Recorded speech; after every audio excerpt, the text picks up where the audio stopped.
Hello, this is Michael Felsher from Red Shirt Pictures. You're listening to the Timo and Harley Show. Welcome to the Timo and Harley Show.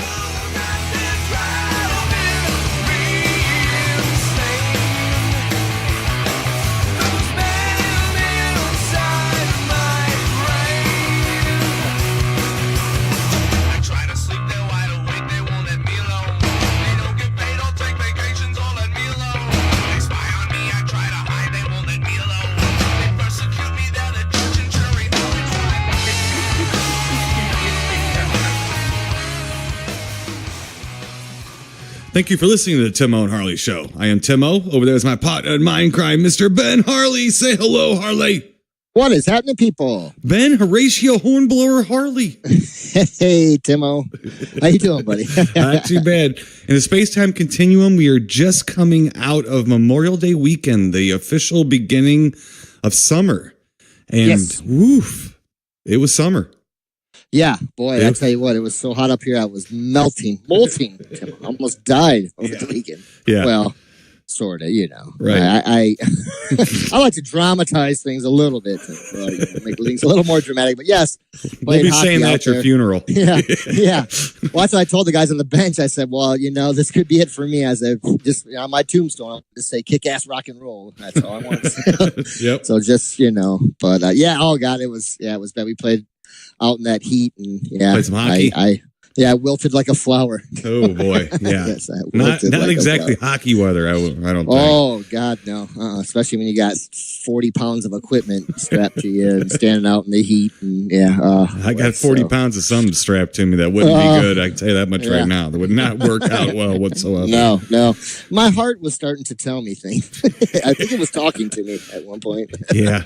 You know, Give up. at our age, after a while, if you stay in the sun too long, you start sizzling like bacon. Yeah. It starts smelling like it too, actually. Yeah. So. Oh yeah. I get really sun whipped. Let me Yeah. put it to you that. Bleached. Oh, yeah. Well, I was actually, when you and Danny Hicks were here, we remember trying to get, I got a bunch of real wood out here left over for my dad.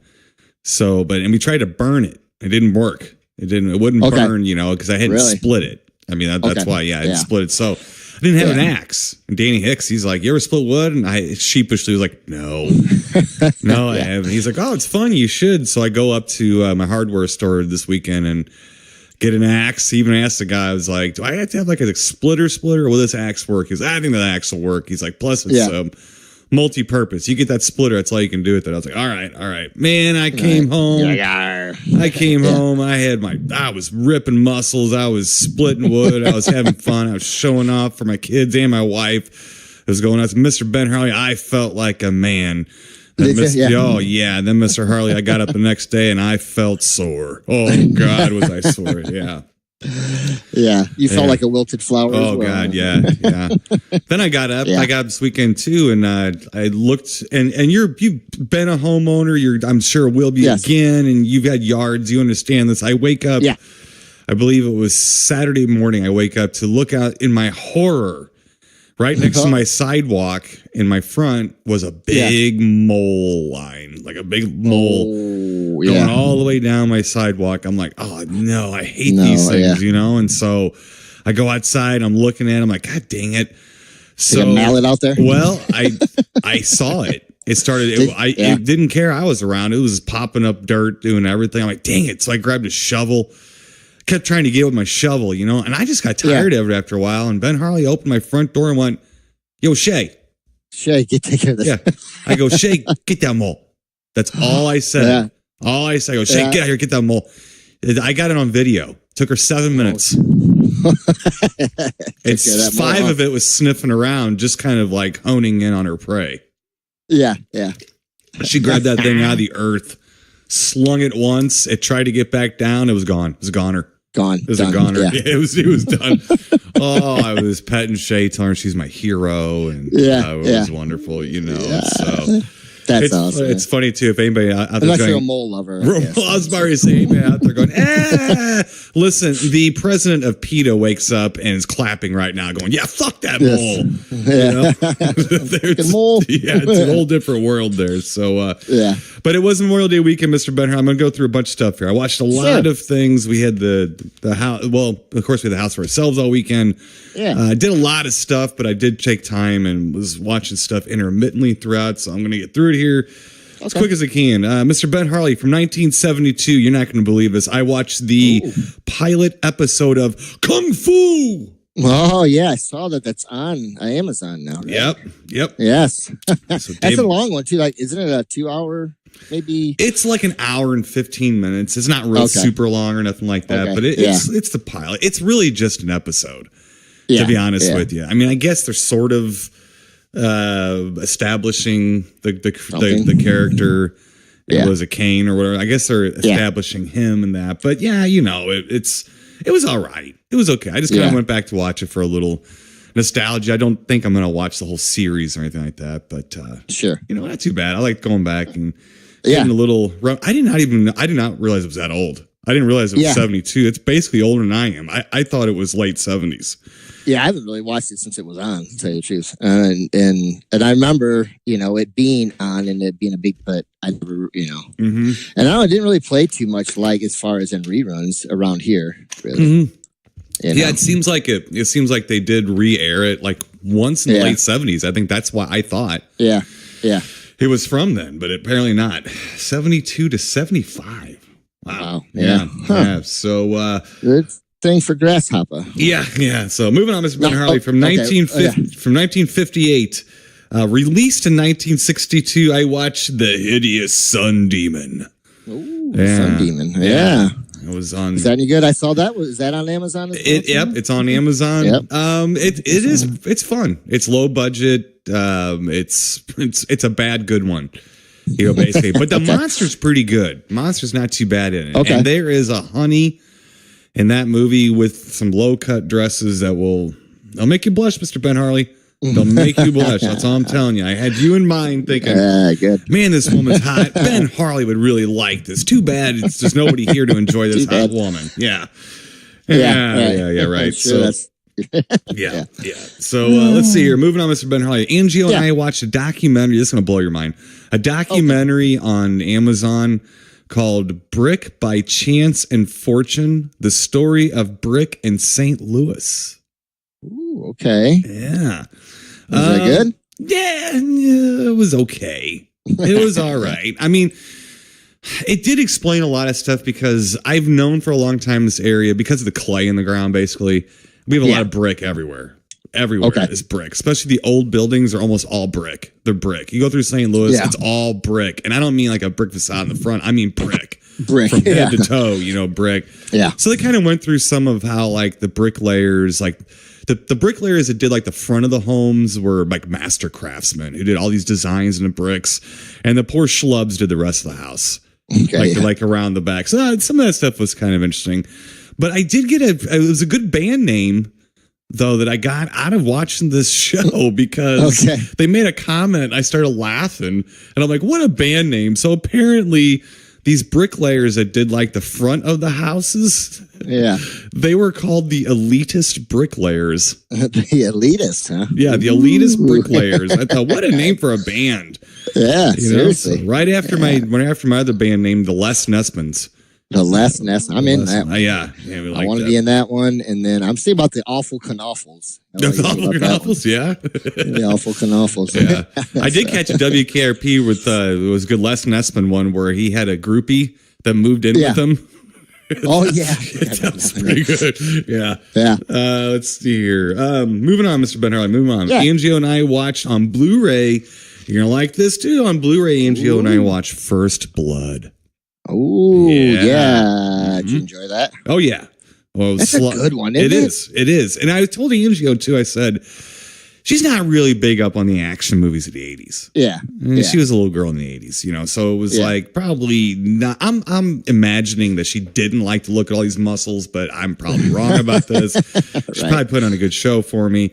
Yeah. But I told her, I said, you know, it's really sad that Rambo has this stereotype joke almost. Oh, come on, Rambo and stuff. I go, because if people actually watch this first one, it's not like that at all. It's not a nutty action movie. It's closer, if it's anything, it's closer to Southern Comfort than it is anything else. And I told her too, I said, people have completely forgotten, because of especially Hollywood history and what happened right after, people have really forgotten that they were afraid to make movies about Vietnam vets.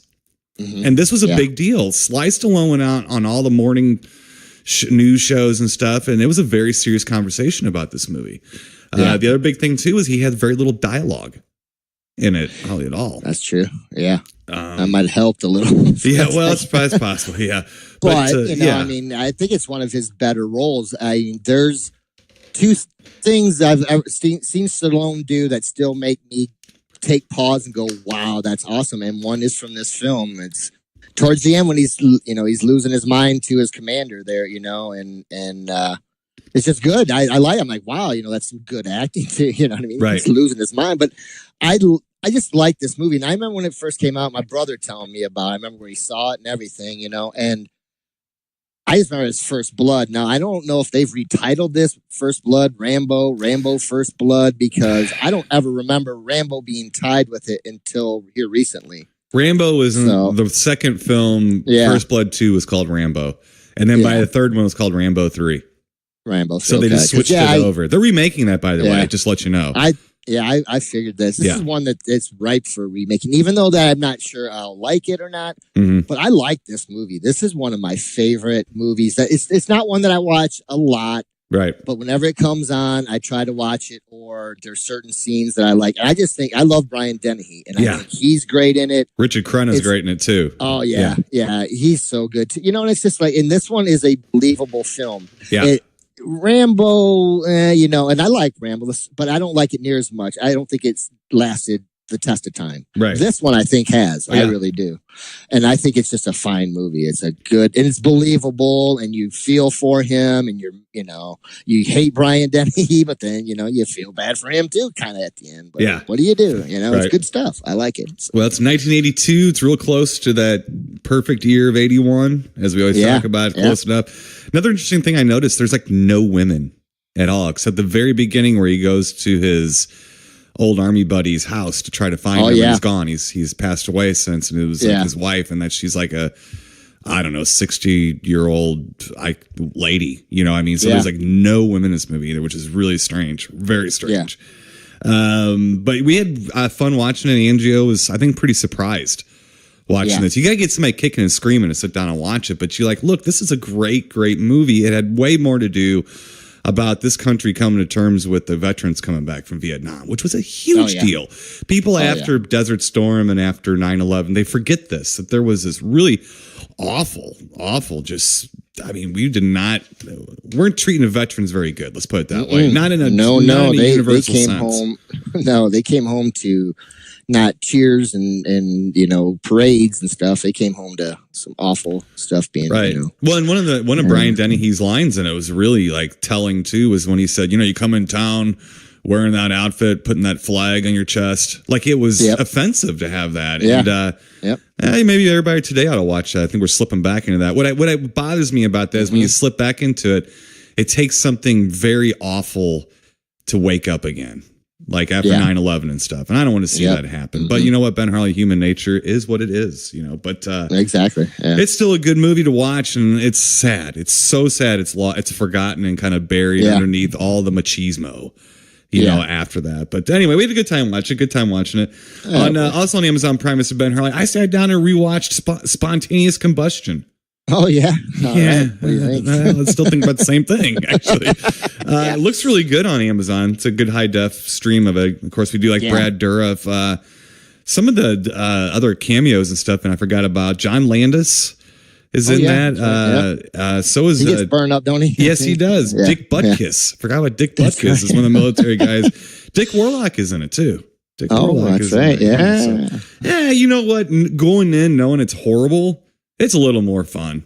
Because it's kind of funny because you'll be sitting there like just watching it, and Brad Dourif will start crying because he's all upset and he's doing that thing, and all of a sudden like his face will explode out of nowhere, and it's like jarring to him, like that. And it starts getting kind of funny actually after a little while. So not too bad. Let me see. We did a kind of a dart at the wall movie, Mr. Ben Harley, because the Angio was like, got anything kind of older and creepy? I'm like, oh god. Yeah. Yeah. So what we did is I have a Blu-ray of 3 Barbara Steele horror films. Okay. And what's neat about them is they're real nice, crisp transfers, but they're not touched up. So you still get all the pops and all the lines and all the fungus basically that's still on the. Sure. So it's kind of neat to watch. It's like you're watching a drive-in at the old drive-ins or whatever. But we watched Castle of Blood. Oh, okay. Yeah, from 1964. And how about that? Yeah, it's not too bad. It's kind of a ghost movie. Believe it or not, Edgar Allan Poe and this other dude convince a stranger to stay at this haunted castle overnight. They make a wager to him. Yeah. And they tell him that after midnight, the ghosts come out and stuff like that. So he does. And he goes. And it's kind of it's got a Roger Corman gothic 60s movie, Edgar Allan Poe movie kind of feel to it. But I do believe it is Italian. But this was back in but this is more the Mario Bava type of gothic Italian film. It's not like Zombie 2 or anything like that. So, but it wasn't too bad. It's okay. It was all right. It was interesting to watch. It was sort of a let's just throw it in. It's harmless, kind of thing. Yeah. So I don't watch those movies very often because there's so many of them. That they run together. I can't remember which ones are the shit ones anymore. Luckily, a few of those. That's for sure. Yeah, luckily I kind of get in there. I don't know why I did this, but I beat myself up mentally and emotionally, and I rewatched the 50 best horror movies you've never seen. Unless, I saw that was on there. I was thinking about going, checking that out. Oh God, lay it on me, Tim. Well, I'm going to retitle it 50 best horror movies you've never seen unless you listen to the Timo and Harley show. Oh, sure. There you go. Yeah, right. You've seen them all. There's lots of little mistakes that annoy me in this. I'm going to say some too. Yes, we do misspeak also. I mean, like all the time. And I leave it in. I edit this show. I leave in little mistakes, because we're human. We misspeak. We say, I think last week on the show, you were talking about the VHS or physical medium or something like that. And you said it was a DVD of Day of the Triffids. I know you meant VHS. Yeah. But so there's little mistakes like that. But I'm not making a feature-length documentary every week on the show, and it's like, could you edit that out? I mean, God, jeez, it's like these they're just awful mistakes. It's like they talk about prophecy, and one guy goes, "It's pretty much the first," and this is exactly what it sounds like. Actually, it's pretty much the first ecological horror movie. And 2 minutes later, they got a movie from like 20 years earlier that's ecological horror. Yeah, here's an ecological horror movie. Well, then clearly Prophecy wasn't the first, was it? Oh my God. It made me so mad. I mean, I'm watching this going, these little mistakes, I'm surprised Prophecy was in there, though. I guess that's... It is. I mean, honestly, if you watch that, I don't know you've seen it before, but I'm pretty sure you've told me you've seen it before. But I might have. I think it used to be on Vudu or on Hulu, and I think we both watched it before. Yeah. Both of us watched it before. Yeah.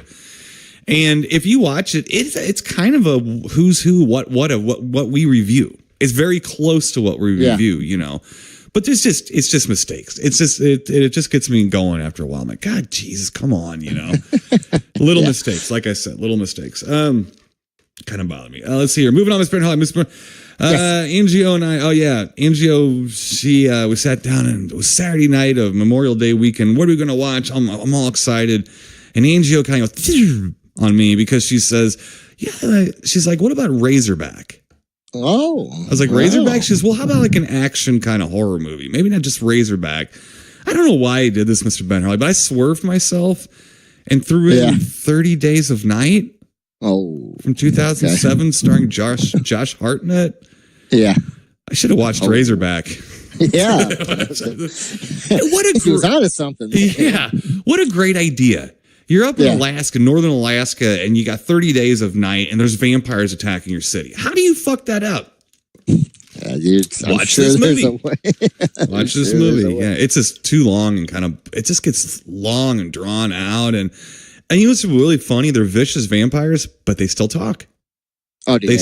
In their own language. It's subtitled, but it's like they're mean, and I like that. So they're not like romantic vampires. I like that. That's fine. But it's like a whole gang of vampires just cruising through. And I actually sat there and thought, if this is an ancient species of vampire, and this outpost has been out there for a while, where the fuck have the vampires been? Right. Yeah. Not a whole lot of food sources. They couldn't get the thing guys. Of course, that was Antarctica, but they couldn't get guys like that. They'd never been attacked, you know. But I don't know, Ben Harley. It just I just don't like this movie. It got worse. Somehow the movie gnomes got into my Blu-ray and made the movie worse a little bit. Yeah, as far as it holding up. Not happy with that. Also on Amazon Prime, Mr. Ben Harley from 1983. Watch The Devonsville Terror. Directed by Uli Lamel, who did our favorite film, The Boogeyman. The Boogeyman. Okay, I'm going to go on record right now. That's not our favorite film. That was a joke. That was a joke. All right. So this one stars Donald Pleasance and Robert Walker Jr. and it is a witchcraft movie. Not a great movie, but a hell of a lot more coherent and better than Boogeyman? The Boogeyman. Yeah. So, what isn't? Right. It's like, it's all right. It was okay. Yeah. On Svengoolie this past weekend, Mr. Ben Harley, we had tarantulas, the deadly cargo. Yeah. Did you get a chance to tune in, Tim? Yeah, I watched it. I was playing with the fire out on the back patio and watching this at the same time. So I was kind of going in and out watching it. I've seen it quite a few times, but old Claude Atkins, you know, I like when he's starring in anything on TV. That's always fun. And then I forgot the guys that were flying the plane that crashed with all the coffee beans and all the spiders. The guys that were flying the plane were Tom Atkins and Howard Hessman. Oh, really? Johnny Fever and Johnny Tom Atkins. Fever. Yeah, that's right. Yeah, nice. Tom Atkins. Yeah, so that was fun. It was that's a fun made for TV tarantula movie and stuff. That's kind of cool. Angio and this is gonna blow your mind. Okay, so my son and my wife have been on this little mental freak out lately. Yeah. They keep asking me about World War I. Like I'm an encyclopedia. Okay. I'm like, what do you want to know? I think this dude got assassinated from Austria. Of course, I looked it up. I was right.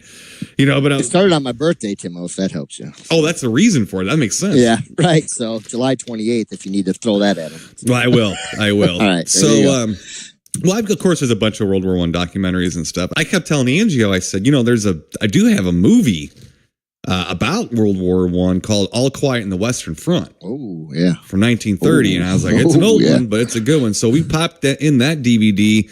Didn't like the way that DVD looked. And Mr. Ben Harley, we bought an HD stream of that sucker and watched it. Ah, yeah, nice. What? Yeah. So, boy, that's something it's a tough else. One, isn't it? It is a tough one. But it was actually the first picture and director to win Oscars the same year, like for that same thing. Also, one of the only times, if not the only time, not one actor was nominated when it was Best Director and Best Picture.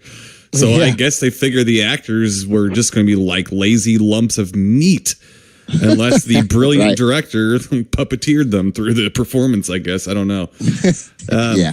Yeah, but it's got that. I mean, it's got talk about some war. And I told Angie, this war was the thing about World War I. Well, you had trench warfare, but the thing is that the weaponry was getting bigger. It was getting bigger, but it was still the point where we had big weapons.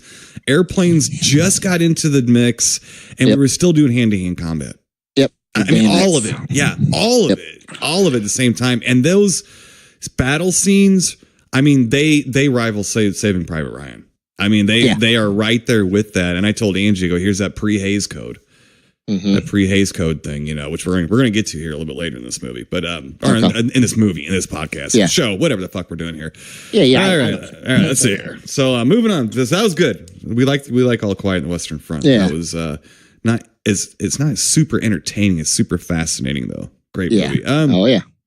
Last up here, Mr. Ben Harley did pretty good there. Last up, you did good. Watched a documentary on Amazon Prime called Actors of Sound.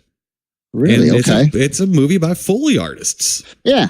And yeah, you were mentioning a little bit about this. Yes, and I know I watched a documentary about the first assistant director. All right, I watch all this stuff. Key grip. But this one is more fascinating because a Foley artist is just as important. Yeah. And you got to realize, and a long time ago, they started switching over to body microphones on films. So every time you hear a plate get put down on a table or something, that's not registering anywhere. They had to create those sounds in a studio. And it's fun to watch these guys with their kits of different, wet paper towels and things that make sounds. And so, and it was kind of cool too, because what people don't realize is, what about the musicals? Yeah. The dancing. Yeah. So these 50-year-old guys have to put on high heels. Oh my God. and watch a screen and dance around. It was so funny as watching them look up at the screen and do this acting. Oh, it's so funny. It's like watching someone pick their nose when they're daydreaming. They don't realize everyone's looking at them. It was very close to that. Yeah. But what a great movie. It was fascinating. It was good. It was just as good as the assistant director documentary. Believe it. Yeah. I wouldn't lie about that kind of thing, let me tell you. But you need to see this, though. I think you'll really get a kick out of it. And it shows you a lot about filmmaking. Okay. Yeah, I'd like to see that. What you got, Mr. Ben Hurley? That's all I got. Let me see here, buddy. I got a few things. Let me double check here. Well, Tim, I've been doing a lot of documentaries and stuff here lately. Oh, you too? Yeah. Oh, yeah. So let me go through a few of those. Yeah. One was called Pez Heads, and this is kind of funny. And this is a documentary on people who are into Pez. Pez candies. Yeah, Pez candies and dispensers. Collecting the dispensers. And I do believe it's 2008. I believe this came out. So, but it has a couple of people that I don't know if you know the band Less Than Jake. Yes, they're drummers in it. A bass player from the Goofy Goo Goo Dolls. He's in it. But it just follows a couple people who are real big fanatics and how they kind of, meet up on the internet and stuff like that, and how the stuff, what it sells for. Right. Really interesting. I was wondering, I'm like, I don't know if they're going to go to Cleveland, because I started doing this last year for a guy that I know through hockey. They run Pez Mania, and it's a convention for Pez heads, whatever. But yeah, sure enough, he makes it up there. So it was the 2005 or something, Pez Mania. But we're just getting ready to start doing their shirts and some headbands for Pez Mania. So it was kind of neat, I did not see my buddy and his wife that run it, but it was just kind of following this guy that would go to the different conventions and try to find different Pez's. But it looks like it's quite well attended. And I know it's coming up here around my birthday again. Wink, wink. I know I keep throwing that out there. I don't know why. No, right. But yeah, so it was interesting. It was a fun enough documentary to it's on Amazon Prime. It's called Pez Heads. So I don't know if you'd be interested or not, Timo, but there it is. Documentaries, almost anything. That is I think we're the same way. I think most people are. It's almost like, remember when the biography channel came around and people were just freaking, oh my God, the biography channel. You can turn a channel on and just watch it all day and not even get bored. Because I think, I think it's almost like being Snoopy, like kind of snooping into someone's life. I think we're all a little voyeuristic, by nature a little bit. So I like documentaries just to see how the other half live. Right? Yeah, for sure. Or what people are into, even if it's not something I'm into. Yeah. But yeah. And it was well done. It was a pretty good documentary. There was another one that I watched as well. It's called Nintendo Quest. And it's about a gentleman, him and his friend. His friend is a filmmaker. And this guy is a big Nintendo geek. So they kind of challenge him to, in 30 days, go out and get all the original 670, I think, 4 Nintendo games. And yeah, so it has him traveling from Ontario. I know they had to come through Toledo because they went to St. Louis. And they come, so Ontario's not far from here, really, London, Ontario. So, they go through Cincinnati, Columbus, and make their way to Florida, a couple other places.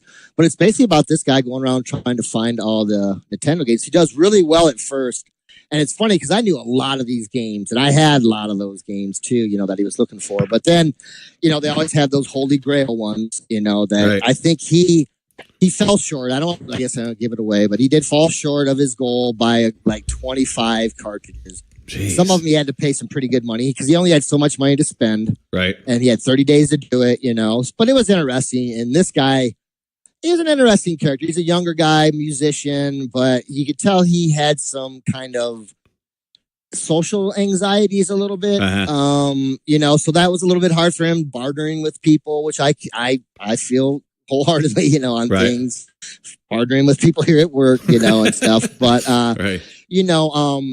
It's an interesting documentary. It was fun to watch just for the nostalgia of it. And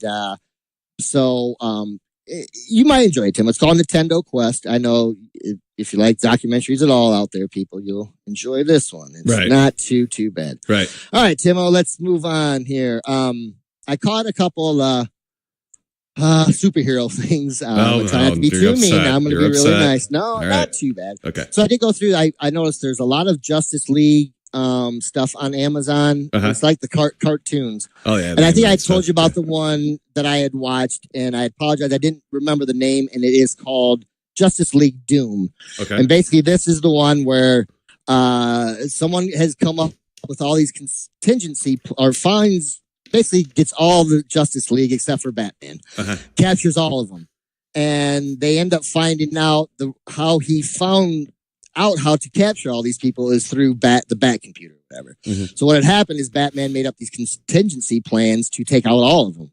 And they didn't like it. And I thought, I love this part of the, it's a really good cartoon, but I liked the story, and I kind of wish they would have done something a little bit more like, I'm sure if they will do more Justice League, who knows? I don't know. You mean it's a better idea and a better story than the actual feature film? Yeah. Oh, it's awesome because basically what it is, and they're all mad at him, and they're taking a vote if they want to kick him out. And like Batman tells him, if you have to take a vote for this, I don't need to be here anyhow.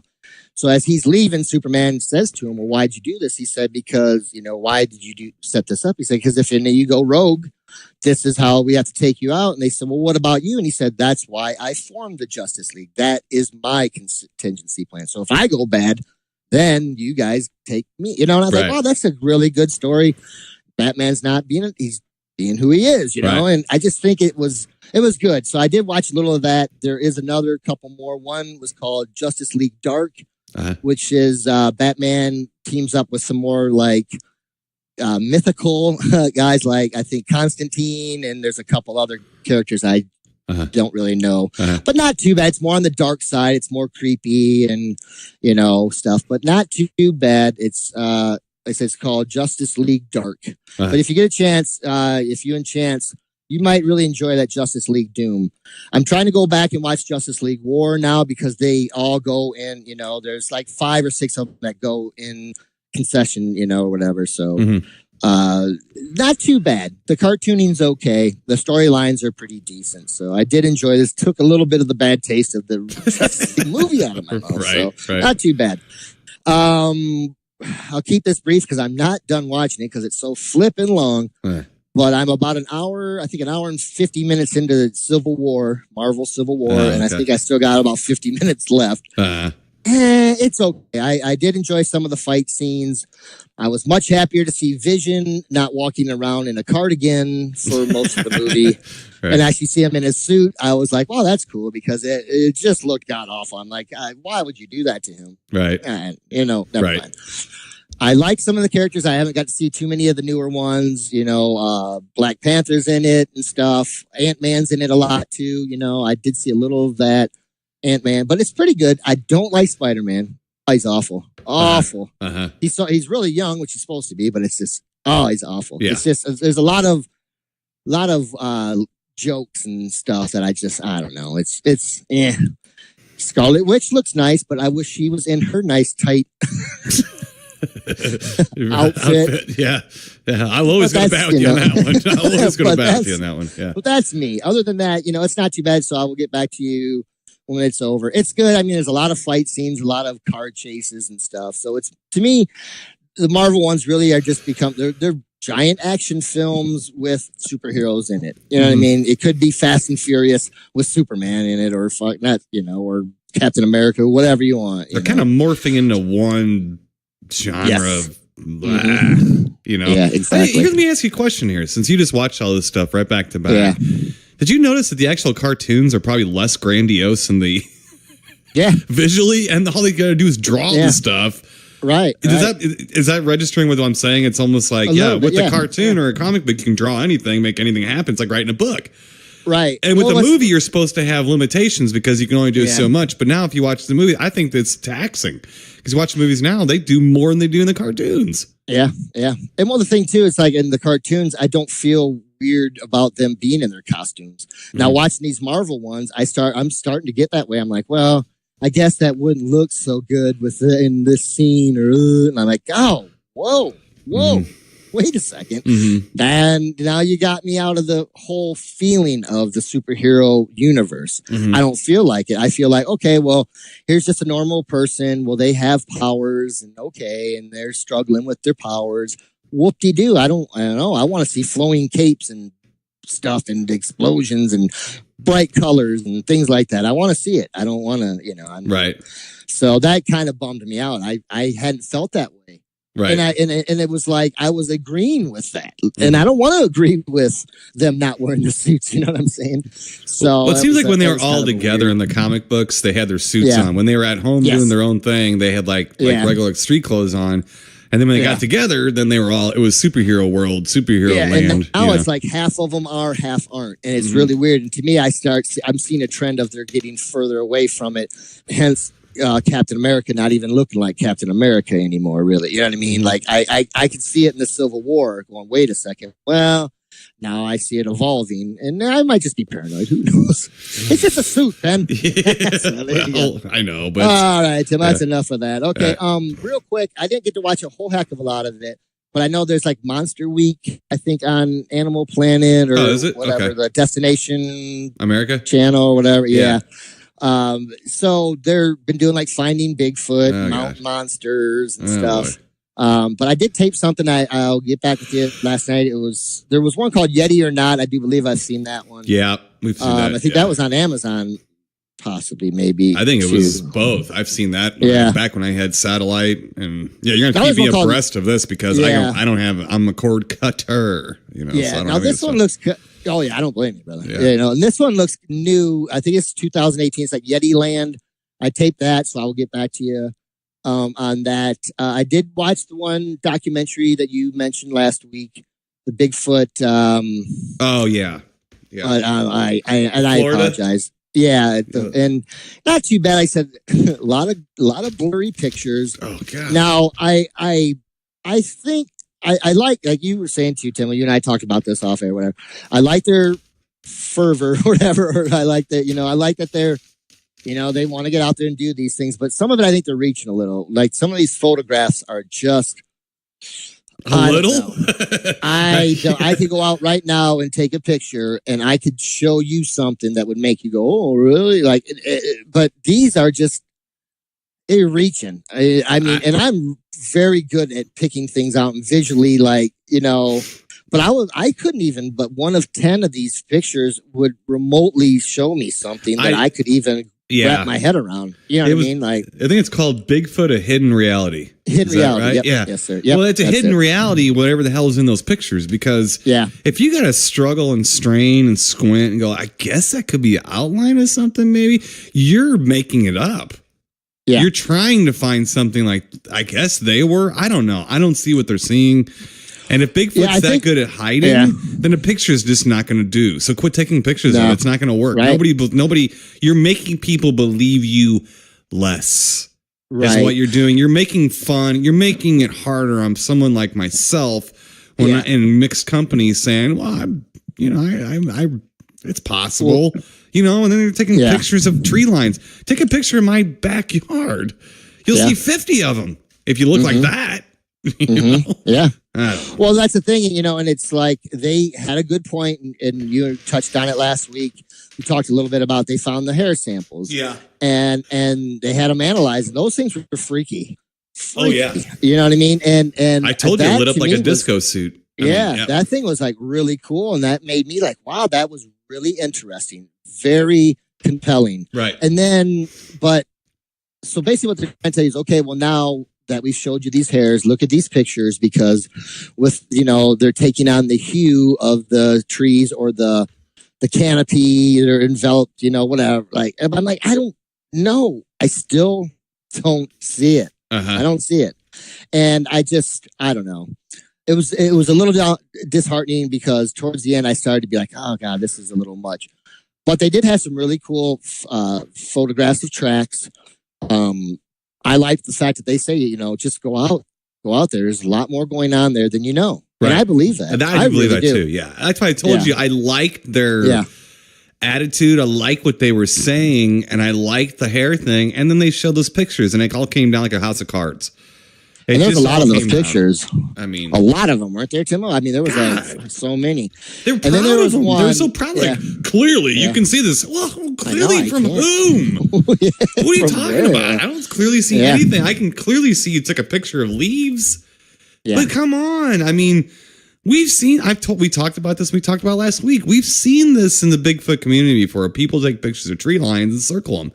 And I was warned, even Mark DeWerth from the Ohio Bigfoot Conference warned me, if you see things on YouTube and there are pictures of trees with circles around them, it's probably BS. So I see what he's saying there. I definitely see what he's saying there. Yeah, no, it just, it took a lot out of it. But you know what? It was interesting enough, and I enjoyed it, and I hope there are more. So I think that's the Bigfoot documentaries have run their course a little bit. A little bit, yeah. A little bit. Unless they have found new stuff, new evidence, new great stories. I know there's thousands of stories, but if they could start digging into people's stories that haven't been heard more and stuff like that, I think I'd probably still be on board with that. It wouldn't prove anything to me, but listening to people and trying to see if you believe that they're telling the truth, or if you think they're correct, or if you're seeing in their story how they could be mistaken, that to me is way more interesting than someone trying to convince me that I'm staring at a fucking Bigfoot when I'm staring at a tree line. Yeah. I mean, you're just not. Even if they're even telling you that they're hidden. Yep. So why are they bothering with the picture? If you can see it in the picture, they don't hide that good. No. I mean, clearly that is a giant, monstrous Bigfoot standing there across where? That's a tree, man. It's an oak tree. Yep. It's not a Bigfoot. Oak trees do not leave footprints. Maybe no one told them this. I don't know. It's rough. I don't know, Ben Harley. Well, what else you got? That's it, my friend. That is it. Yes. All right. Well, let's get to the fact that I almost died on the hockey rink. That's about it. We don't want to talk about that. Yeah, no, we do not. Don't talk about that, and you can come back and sit down in the shade and watch my dog kill moles in my front yard, like a true Midwest middle-aged man. Exactly. All right, let's get to our official little films here, Mr. Ben Harley. All right, let's see here from 1988. Let's start with this one. Okay. We're going to talk zombies. Mr. Ben Harley is going to talk zombies. He picked this movie out, but he picked it out wrong because he thought it was wrong. He thought it was the first film. First one. Yeah. But this is Return of the Living Dead Part 2, the second one, Part 2 from 1988. I'm still kicking myself. Let me get out movie guy here. It ain't that bad. Let me get out movie guy here. Yeah. Let's see here. Real short synopsis storyline here. Here we go. Yeah. Curious kids unearth the barrels that helped revive the dead of the first film, which proves a second time's an undead charm. Oh. Well, you know what? That pretty much is. This movie is like a kid's version of the first movie. Yeah. That's about what you got there. It is a kid's version. As a matter of fact, I do believe in the I read that it was one kill away from PG-13. Oh, really? Yeah, it was one murder away from. I think it was when the zombies gets it through the chest, through the wall.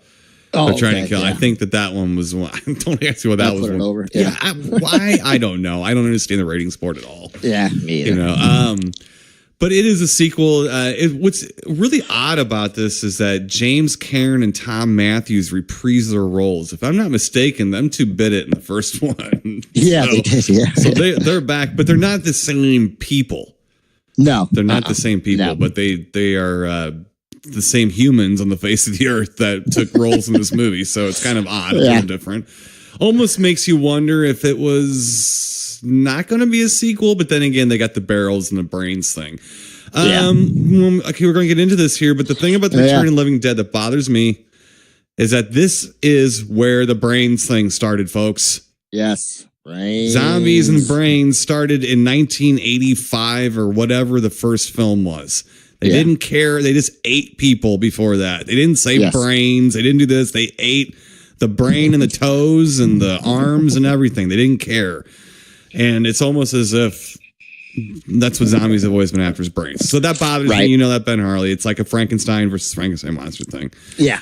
Here's some good news for you. The good news is this was directed by Ken Wiederhorn, who directed a little movie called Shockwaves. Oh, okay. Nice. Let's see here. And then the kid is played by Michael Kenworthy from The Blob, from the 80s movie The Blob. That's where you saw him. I thought I recognized that kid. That's right. I like that movie. Let's see here.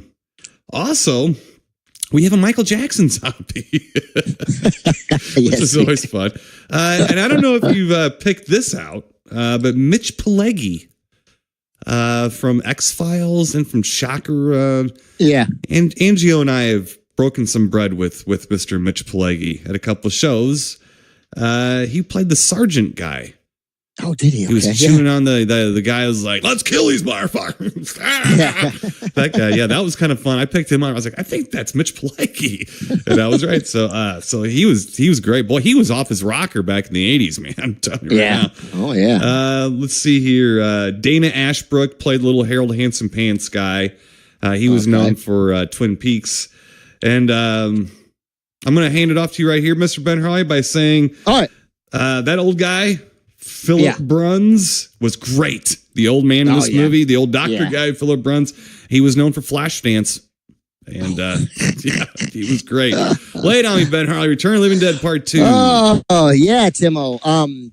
This is the sequel to probably my favorite zombie movie of all time. Mm-hmm. I am a big fan of Return of the Living Dead.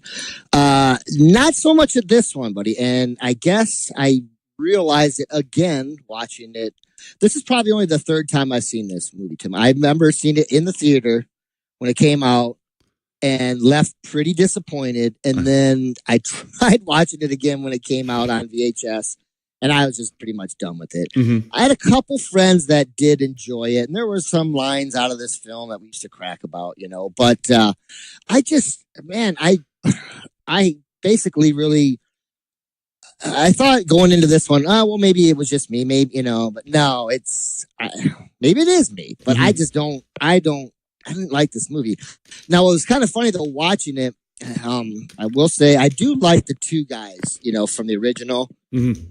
I like them. I liked him in the first one. I liked the older gentleman, in this one, but I didn't like the other guy in this one much. I did think it was kind of funny how they are reprising their roles without doing it. Right. I thought that was neat. I've always thought that was pretty cool. Or neato, whatever. Yeah, and they're big babies, aren't they? Maybe they yell and scream and complain. Yeah. But it's kind of funny. I did like I forgot about the little redhead in this that I find quite cute. So she kind of salvaged a little bit of the film for me. But what was funny though, interesting to me watching this though, it was just like werewolf movies and stuff like that of this time period and things, and other monster movies. Most all zombie movies to this point had to have a rise from the grave scene. You know what I mean?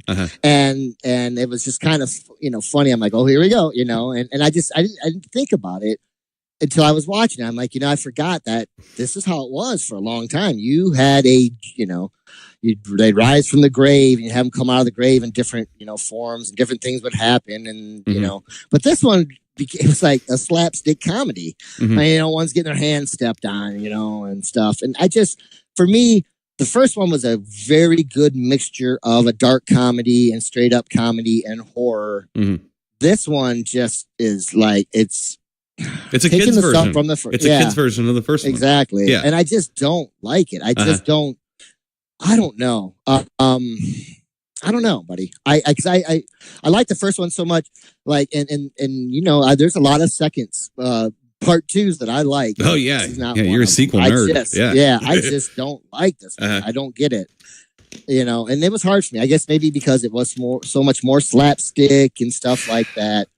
Well, I think it wasn't as edgy. It wasn't as edgy as the first one. But this is 1988. I mean, take your little mind but time capsule back to 1988. I know. That's when I graduated high school. It was not an edgy time. Edgy was not in at all. But zany was. Yeah. I blame Danny Hicks and his friends for that's why I got him. He's all like secure now in my home. Now I can do whatever I want to get my revenge on Hollywood for what they did to my horror films. And this is an example of that. Now, however, I really thought the first one was a spoof. And I think this is a spoof of the first one. Okay. And I like all three. There's like 5 or 6 of these Return of the Living Dead movies, but there's 3 that I consider canon. 3, yeah. Well, there's 3 that I consider canon. The other ones I think were either asylum movies or something like that, made for video. I don't know. I've got them. Some are ones like a rave or something. But these are the three Return of the Living Deads that are canon. I consider. I like all 3 of them, and all 3 of them are very different movies. It's a lot like the Evil Dead series, where the first one's dark and the second one is more of a slapstick comedy, and the third one is whatever the hell, the Army of Darkness, Yeah. But these 3 are very different too, as well, and I like all 3 of them for different reasons. Okay. And this movie to me I enjoy because it reminds me of a 50s movie. It's harmless, but the kids can die. It's not super harmless. And that jackass kid, you know who I'm talking about. You know that kid always played the Jerky McJerkington kid back in this time frame, right? Like you saw that kid. I don't know his name. I don't know nothing. I didn't look it up, but you saw that. He looks like, you know what? He looks like the sister in Pet Sematary without makeup on. Oh, yeah. Okay, so what I'm trying to say is he looks like Amanda Plummer. Yeah. He looks like Amanda Plummer a little bit, which is always creepy to me. Maybe I don't have a... If you loved the first film, and if it's one of your favorite films, I could see you being more critical of this film. I liked the first movie, but like I said, I just thought it was a spoof. I enjoyed it, but I didn't love it. I enjoyed it, and same thing with this movie. I enjoy it. I don't love it, but I enjoy it, and it's very similar. They're so similar that it's almost kind of fun to watch. And there's like Evil Dead, Evil Dead 2 are very similar too. One's a spoof of the other one, and so that's how I kind of approach this film. I just think it's an okay movie. I think and the reason I say it feels like a kid's movie, because it feels like a 50s movie. With the military involved and everything, and it feels like that. I don't know. I enjoy it. And I think the old guy, the old doctor, as soon as that dude came around, man, I was in. I was in. I was totally in. I'm like, this is great. I love this guy, And I also do like the fact that the zombies weren't just dudes with gray paint on their faces. I mean, they really made up these zombies. Oh yeah, for sure. Really made them up. And they do look good for the most part. There's a couple weird ones, but they're those animatronic looking ones. Right. Well, and these zombies, they're reanimated via chemical. Yeah. So they're coming out of the ground, whereas like Night of the Living Dead, they were more or less coming out of. They were dying. This wake up, die, wake up, die, wake up. These were coming out of the fucking ground, Yeah. But anyway, I don't like the brains thing. I do find it interesting that you can't kill them by hitting them in the head. I think that actually makes it less hard to watch, less violent. I know it sounds odd, but they know they can't kill them, so they just have to run from them instead of just finding new ways to slice open their brain pieces and stuff, So, but anyway, I'm going to give this just a regular Great Bait Bub, because that's what I thought I was going to do. I like this movie. I like the third one, and I like the one you love too. I don't really like. We'll have to watch them again, but I'm just saying, I'll have to see them again to know if there's really one that I prefer over the other ones. But I like them all, but I do say they're different. So I can see someone liking one more than the other. But I'm just going to give this one a regular Great Bait Bub. I enjoyed it. Reminded me of a 50s robot lasers coming out of the eyes movie. That's what good, so, what you got? I'm gonna give it a. Oh, hey. Well, glad you picked it out then. Yeah. Awful. Don't like. I don't see what you don't like about it, but I just don't like. I just don't like. It's too much comedy and not enough. I don't know. The first one to me was really. I guess it was different. I mean, this one's it's just like it's not like the first one. Not as good. But the first one's definitely more punk rock.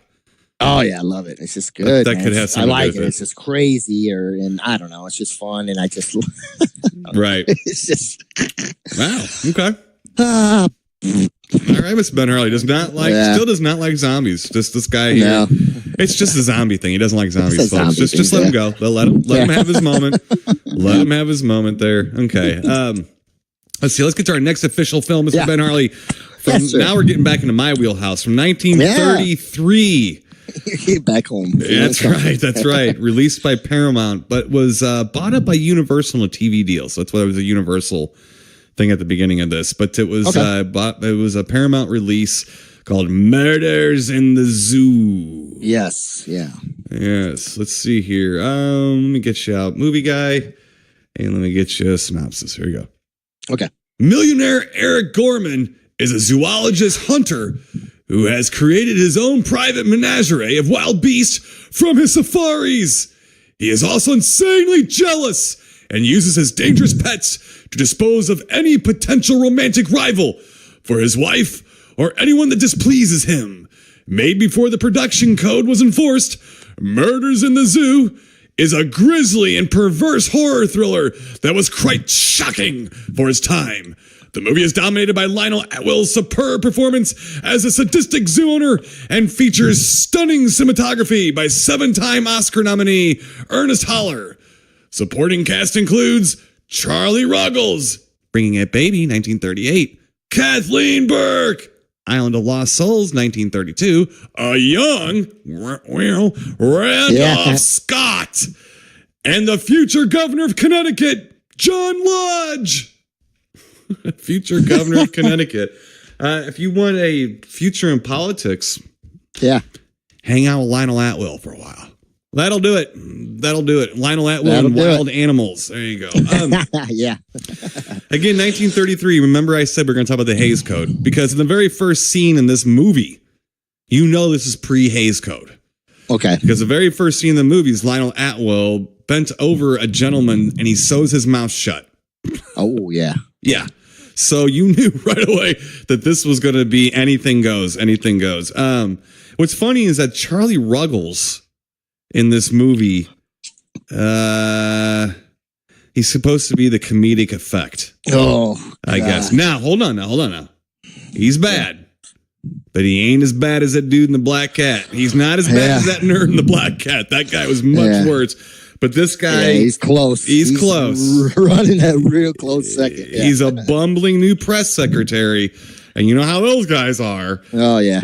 So basically, Lionel Atwill, Eric Gorman, he's a guy that he basically he knows how to get people in striking distance of animals. And man, let me tell you something. When I realized that he sewed that dude's mouth shut for trying to kiss his wife, I just turned in my man card. Yeah, I just had to turn in my man. I swear to you, I was like, man, I am one jealous dude, but I have never sewn a dude's mouth shut or his eyes shut for looking at my ladies, and I've never done it. So, props to him. Props to Lionel Atwill. He knows how to keep a lady around and satisfied, and if not, he puts her to sleep. He puts her to sleep. Pretty much. Right? Yeah. So this is a fairly rare film, Mr. Ben Harley. Yeah, I don't recall this one. I know you sent me the DVD with the box and everything. Mm-hmm. So it's a DVD Bob special. It's a DVD Bob special. Yeah. So this is the first time I've seen this. My first time. Right. What'd you think? The comedic relief really hurt it for me. It did. Because the thing is I just like the other gentleman, we just, you knew it was coming and you're like, okay, here it goes. All right, I'm going to have to wait a couple of minutes and then it would be gone. Okay.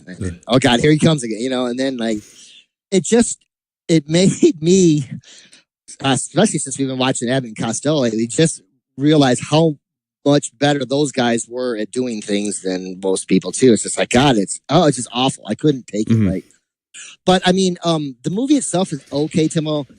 The problem I really had with it has, I wanted to see some more animal murders, I guess, maybe, and we didn't get quite enough of that. Now there's some scenes at the end that are like, man, wow, you got a couple lions and tigers and stuff. Oh yeah, they go let them go. Yeah. And I'm just thinking to myself, wow, like this stuff really happened, you know? Yeah. Like, and I'm thinking of it in not as the movie. In reality, I'm like, oh my God, they're really, you know, and those things are going at it. So I just think that it would have been a little bit like maybe spookier or something, or I don't know, terrifying. There wasn't enough monster in it. You know what I'm saying? Right. Like, right. And I know he's the monster, right? Really, you know. But I mean, I would have like made me think a little bit more. Like, yeah, the animals they're doing it more. You know, I didn't feel that way. I knew it. You know, right? Like, oh no, he's behind all of it. You know, so. Yeah, you know what I mean? I don't know, Tim. I needed more monster or more animal attacks, I guess. Yes, because you're right. He doesn't use the animals enough. No. He doesn't. I mean, he does a lot of smarming and a lot of leering, you know, and he does not like anyone talking to his lady. I'm telling you, I told you, I sent my man card, and I can't, I used to think I was a jealous guy. I am not. I'm an open-minded libertine. I'm telling you right now, compared to this guy. But... And the other thing too is it's kind of sick. I mean, he sews his mouth shut. I don't know if you remember that. It's the very first thing. It's like, his mouth's shown, and they show it. You know, it's like, and I'm like, wow. Not unlike I told you, All Quiet on the Western Front. There's gore, there's body parts, there's things because it was before that Hays Code, and there's such an opportunity there. Yeah. Now we're saying this sitting here in 2018. With the CG that we bitch about so much and all the other effects and all the other things. And these dudes are looking at us from 1933 forward going, dude, man, we got like 10 lions here. What the fuck you want us to do? I mean, we can let them fight each other. We're going to die. We're going to die if we try to do this, you know? But there's not like one main, well, I guess the Green Mamba. That Green Mamba gets around, but it's not enough of a snake movie. Either, you know, so there's not enough of any one particular animal and things, but we're wanting it to be that kind of movie, and it just isn't that kind of movie. No, we want it to be because of what we like. And I've started thinking about that when we were watching this movie, because I've seen this before. I'm like, why do I not just absolutely wrap my head around this movie? And that's it. Yeah. I want it to be a little different. I want it to be more about the animals than about, God forbid. I am sorry, Lionel Atwill. I know you're listening to me, but I wanted it to be about them, not Lionel Atwill. And I love Lionel Atwill. Sure. I'm sorry, Lionel Atwill. I love you, Lionel Atwill. You're my favorite. So, well, you're not really my favorite, but you're up there. Yeah.